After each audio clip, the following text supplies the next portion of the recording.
Mr. Walter. Thank you, Mr. Speaker. Would Chairman Farrell yield? Yes. The chairman yields. Thank you, Chairman.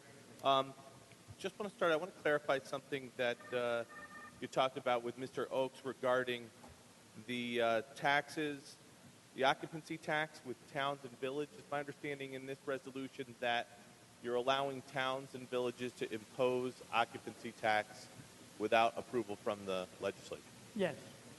but not cities and counties. No, we only gave them the power. Do we not trust our cities and The counties? other ones have it. They already have it. Not without legislative approval, What? state legislature. They have to come, that's what it said. They do have to come to us, yes. But But the towns and cities, no. But- I mean, but- cities, towns, and villages. Yes. so cities, towns, and villages are No, okay, not but cities. counties are? Towns and villages. No, just towns and villages. Okay. In this resolution. Yes, that's what's here. Right. There's something on the other thing. Do we not trust our No, we counties didn't. and We cities? didn't change it. They're not okay, towns No. and villages. We're just doing it for towns and villages. Well, we might want to consider doing it for counties and cities as well, don't you think? Well, you know what happens if I think about it? It's to stop. Think about this. It may be there to stop people plopping hotels in your property that you didn't get approval for.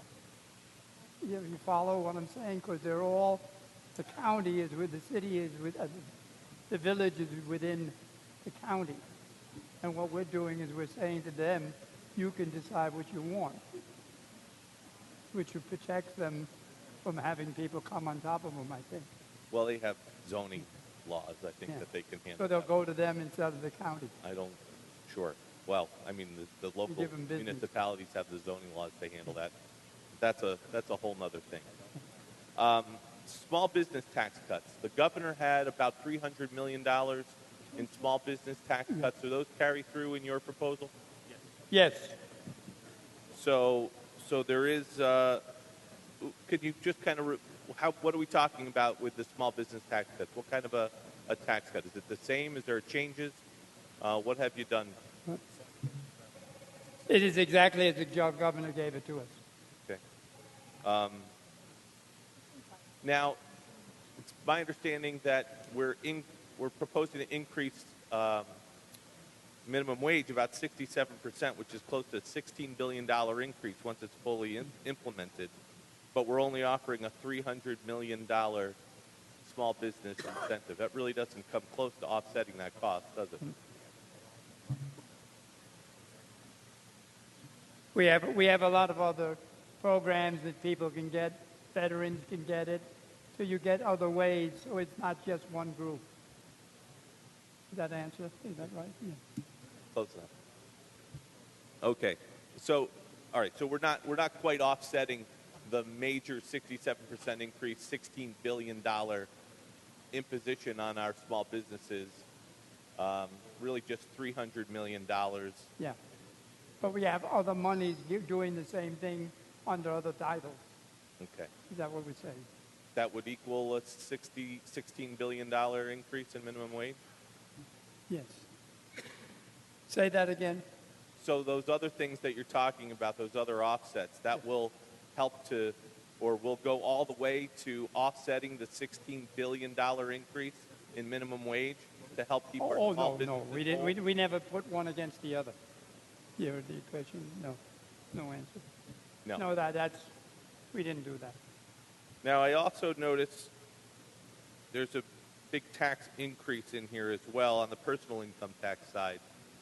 How much total are we talking about, taking into account that the current law will sunset on January 1st, 2018? How much of a tax increase are we talking about? In addition money, that's the yeah. Yeah. It'll be about $5 billion we're going to make. I'm sorry. I'm sorry, we're going to have Was $5 billion. B? Was that a B? Yeah, billion. Yeah. Billion? Yes. A $5 billion Yeah. tax increase. When the Okay. taxes come in, Wow. we're going to get back but we're giving back some of it because we're also doing a cut. And how much is that? Right. The cut is about $2 billion. We're cutting the middle class about $2 million, $2 billion. 2 million. And we're doing also we're also helping those people who need income tax credits. We're changing that so you'll get more help there. So we've done a lot of work for the middle class, who seems to be the people that are really getting whacked lately. So we're trying to help there. And then this additional money will be used to pay the programs that we're putting now when it comes to full power. That tax cut, you said $2 billion. Over how many years are we talking about? Which question? Say that So again. you said that the tax cut that you're putting in is $2 billion. Oh, yes. When did that Over start? how many years? Per year, but when did it start? When does it start? That starts in 18. It matches. In 2018, we will do it, and it would be $2 billion a year cut. It's a continuous cut. So $2 billion a year cut, $5 billion increase, about a $3 billion net increase Yeah, in that's tax. about. It's going to be about. We're making about $3 billion. Okay, so we're raising taxes $3 billion. We're cutting small business taxes this year by about $300 million. Yeah, but just for the record, that money is just for millionaires, nobody else, and it goes up in categories, in steps. So it's somebody make 1 million and 5 million and above that. So we're not stealing money from starving people. No. But you mentioned the earned income tax credit. My understanding, the governor made a big deal in his presentation, his budget / state of the state presentation about corporate welfare to McDonald's of about $700 million because of all of the subsidies that they have to pay their workers because they're not earning a living wage. Yeah. And you talked about increasing the earned income tax credit, which I think is great. How much are we cutting our Medicaid and our welfare programs because we won't need to fund those as much because we're increasing minimum wage? Are those cuts reflected? No, we have not. We have not cut anything there. So the $700 million the governor talked about wasn't real? No, I don't know. I don't know.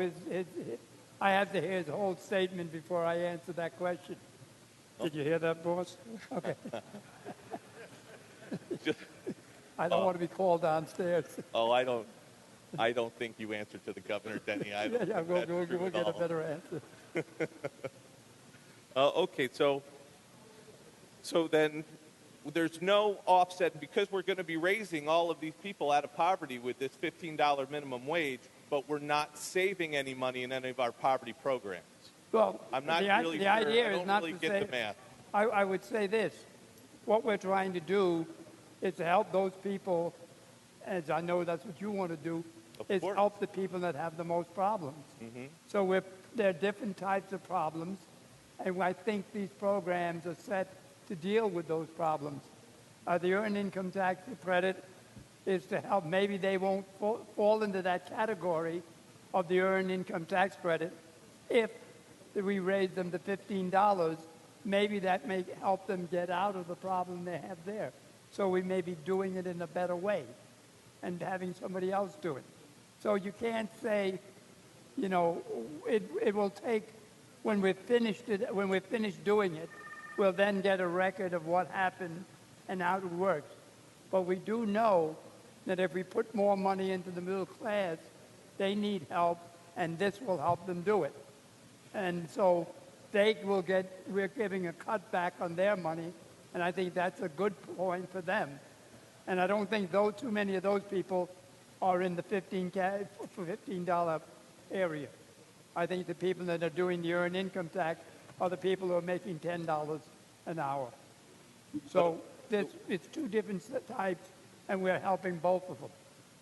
But it won't help them enough that we can actually start reducing our poverty programs, the cost what? of our Say that poverty again. program. Is that it won't actually help them enough that we can start seeing a reflection of that in a reduction in the cost of our poverty No, program. we won't see it until we do it. And we have to prepare for it, so the numbers will do it in the next couple of years, but it will be where we're going.